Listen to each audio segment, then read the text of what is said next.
Pro Football Weekly is playing the Cover 3, where 3 of our editors give you under-the-radar stories from Week 13. Titans running back Chris Johnson's resurgence is a big reason why the Titans are a player in the AFC wildcard picture, but he's not the only reason. Tennessee has been getting strong showings from the defense, and no person has played a bigger role in those contributions than rookie middle linebacker Colin McCarthy. McCarthy's replaced Barrett Root in 3 of the last 4 games as Root struggles with a groin injury, and McCarthy is clearly the more dynamic, physical player. He's led the team in tackles in 3 straight games, also forcing turnovers in each game. And if he keeps it up, he could easily make Barrett Root, who's on a 1-year deal, a one and done with the Titans.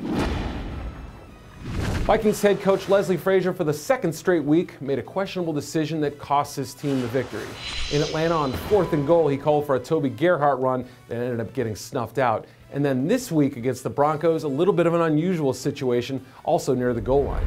The Broncos had the ball. It was a tie game. There was about 1:10 left, and the Vikings were out of timeouts. Now, logic says you should actually let the Broncos score in this situation to give the ball back to your offense and give yourself a chance to at least tie the game and send it to overtime. Instead, Frazier decided to play to try to block the field goal. When you're talking about a field goal that's about 23, 22 yards, that's the length of an extra point. And in the NFL, it's about a 99% success rate. That's some bad coaching right there by Frazier. A 2-10 team that has nothing to lose, you play for the victory. The Falcons lost a tight game to the Texans in Week 13, and a couple key players, high-value players on their roster, made glaring errors, lack of focus, lack of concentration that really ended up hurting Atlanta in the game. Dante Robinson with a holding penalty that wiped out a defensive touchdown. And on the other side of the ball, Julio Jones dropped a pass in the end zone at the end of the game that could have tied it up.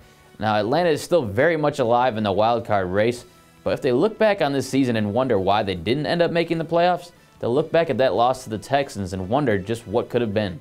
The Falcons' loss may actually say more about how good the Texans are. They're starting to remind me of the Packers from last year, racking up wins and injuries along the way. The only difference, the Packers never lost Aaron Rodgers, let alone his backup. For the best coverage in the NFL, check us out at ProFootballWeekly.com.